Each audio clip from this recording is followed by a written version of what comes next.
Hey everybody, Ephraim Schwartz here, calling from my shul, the one quiet place where we can get away on Erev Pesach and talk to you people out there. A good Erev Shabbos, a good Erev Pesach, Erev Shabbos Hagadol, and we have an incredible Shabbos in front of us.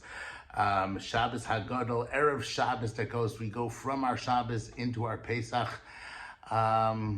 It's amazing. It's definitely keeping things a little bit crazier than usual. Everybody has to remember to do all the things that you need to do today. Prepare your zroa, check your romaine lettuce for maror, for bugs, grate your horseradish, roast the things that you need to do. Everything's got to be ready for Shabbos, and we're working furiously. I wanted to focus at least with one idea just about Shabbos Hagadol this year. I've been thinking a lot. I wrote my email about it as well. I don't know if you'll have time to get to that. You got to get permission from your wife to read that. But an incredible idea that I saw this year that has so many different ramifications to it. We'll start with the Shabbos Hagadol. The Shulchan Aruch tells us Shabbos, the Torah Shulchan Aruch Shabbos before Pesach is called Shabbos Hagadol. Vatam lefi shenaaseh bo nes gadol. There was a big nes that happened, right? Shenaaseh bo, that a nes had happened, right? Shepesach b'tzayim mekhay be'eser. They took it on the 10th of Nisan.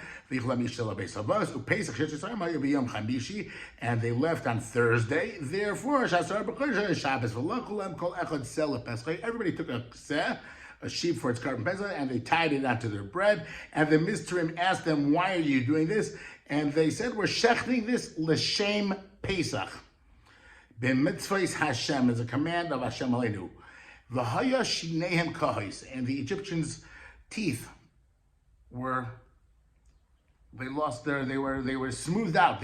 We use that word by the Russia, by the way, so it's interesting. We have to knock out the hakeh as shina, if we say it to the Russia. Al sheshechtim es Elohem v'loy hayu rashayin sheshechtin es Elohem, that their gods were being killed. They couldn't say him anything. And as a result of that nes, current Oisei Shabbos Hagadol. It's called Shabbos Hagadol. A few diukim on this incredible tour that the commentaries make, and the first is the obvious question. We don't celebrate holidays based on the day of the week. We don't say, Hanukkah, the story of Hanukkah happened on Tuesday, we're going to start celebrating on Tuesday. Purim was on a Wednesday, we're going to do that on a Wednesday. We always do things on the day of the month. Why is this nes, this miracle that we're meant to commemorate, taking place on the day of the week that it took place, Shabbos, which this year will be the 14th of Nisan? Why didn't we do that earlier? Why didn't we make a special day that, at least don't say Tachnu? Well, we don't say Tachnu anyways in Nisan, right? But do that during the weekday. Why is it connected to Shabbos? This is a question almost all of the commentaries deal with. But the Bach says something fantastic. And it really wants to lead into a deeper discussion. But I think if you read it, it's incredible idea. That really is the introduction to the entire Pesach, I believe, and particularly this year when we're going from this into that, it's even more exciting. Which is what the Bach says like this. He says because something else happened on the 10th of Nisan. What happened? The Jews went into Eretz Yisrael after 40 years of wandering in the Midbar, after waiting till Moshe Rabbeinu, who died on Zayin Adar on the 7th of Adar, we waited a month. And then the 10th of Nisan, finally, Yoshua comes, and we come to the Jordan River, and he splits it. A tremendous miracle. I mean, the Midrashim on that tells us it was just like Kriyas Yam, so 12 different aisles, and everybody had to walk through their own aisle.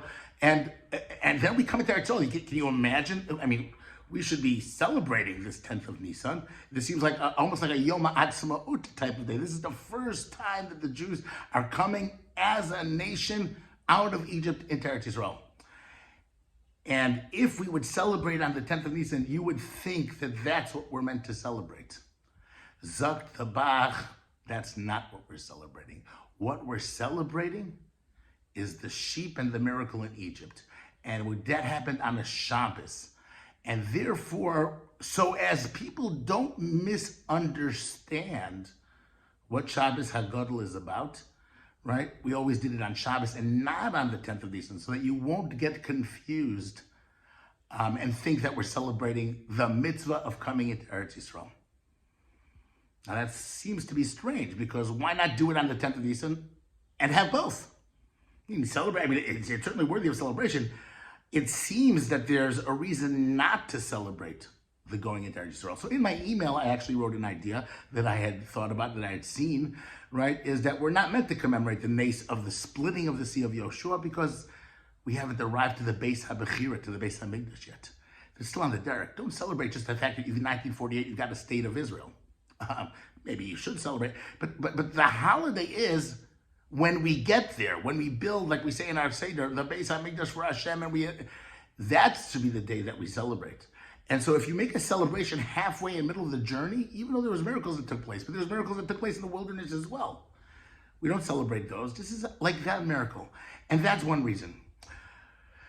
But still, right? Okay, so we shouldn't celebrate, so we do that on Shabbos, but why is it such a big miracle?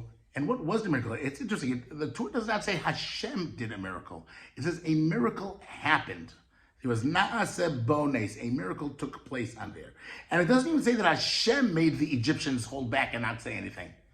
It says that the Egyptians were quiet. Their teeth were dulled. Right? Who dulls the teeth? It wasn't Hashem. It was the Jewish people. And listen to the words of the Bach. The Bach says, he asks, why were their teeth dulled? He goes, the Egyptians always knew that the Jews ate meat. You know, we ate sheep all the time. So why all of a sudden, oh wow, you're eating our idolatry. We've been eating hamburgers and lamb chops for a long time already, Egyptians. You knew that. He says, no, over here it was different. Over here, the Jewish people told the Egyptians, as the Torah says, why are you eating it? They said, we're eating it not because it's lamb chops, because this is a command of Hashem, right, to eat this thing. And he adds even more than that. Hashem commanded us to slaughter it down here.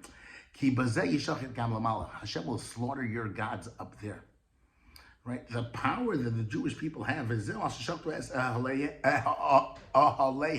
that they killed their gods, plural, their gods down here and their gods up there.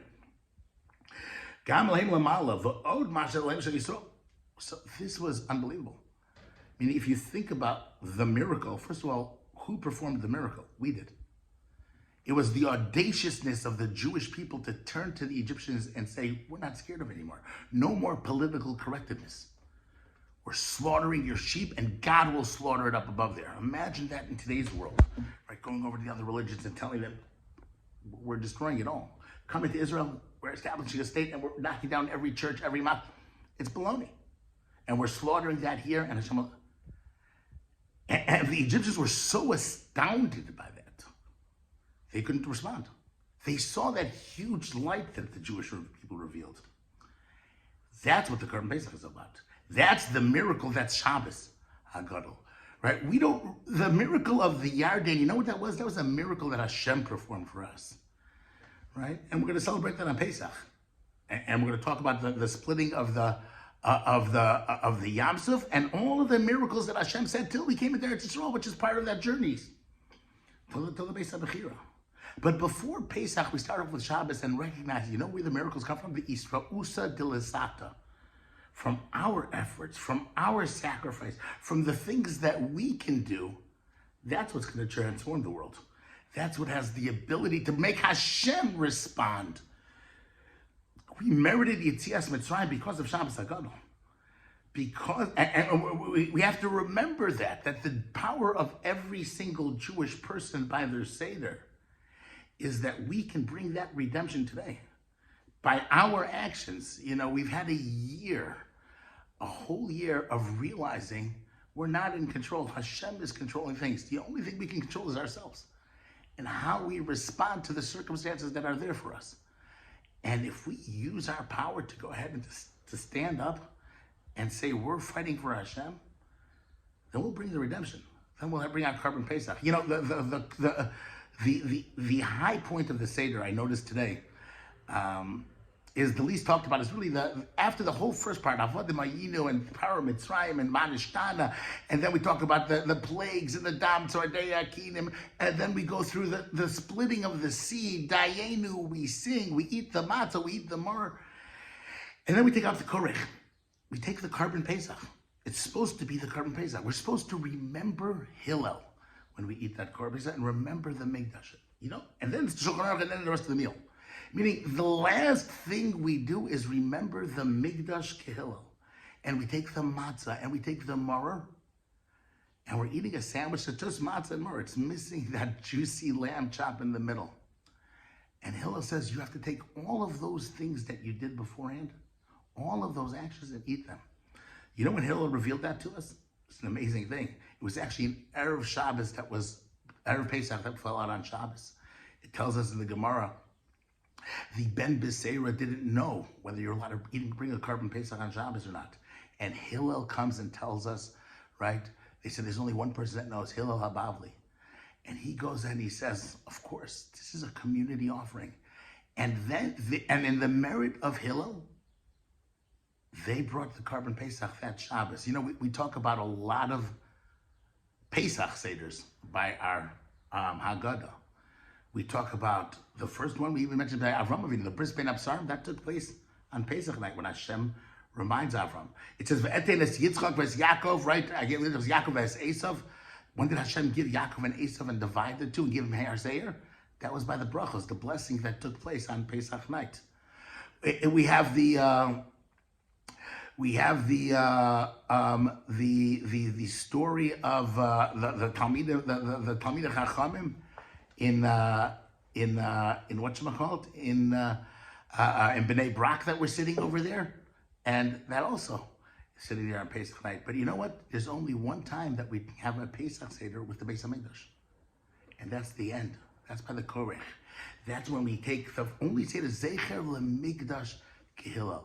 We remember the Beis HaMikdash like Hillel. We remember that all of the matzah that we went through, all of the work and all the effort of all the years, and all of the maror, all of the bitter herbs by our Seder, we can go ahead and bring that Beis HaMikdash here today. It's an incredible, and then we bite into that sandwich. Then we're korech it together. Then we bring the entire Jewish people together in that bite. I want to wish all of you, it's late in Friday afternoon, there's still a few hours left. Hopefully we'll still hear that shofar, the wings of the eagle will zip you guys over here. We'll have the carbon Pesach here. But if chas v'shalom it doesn't, right? Wherever every Jewish person is, remember, we are eating tonight. We're leaping up to the greatest of heights. And it's our efforts, the Shabbos Hagadol, that brings that to the Pesach that will follow. Mirz Hashem, we should be zocher to eat the karbanos in Yerushalayim, Ir HaKodesh, a chag kosher v'sameach.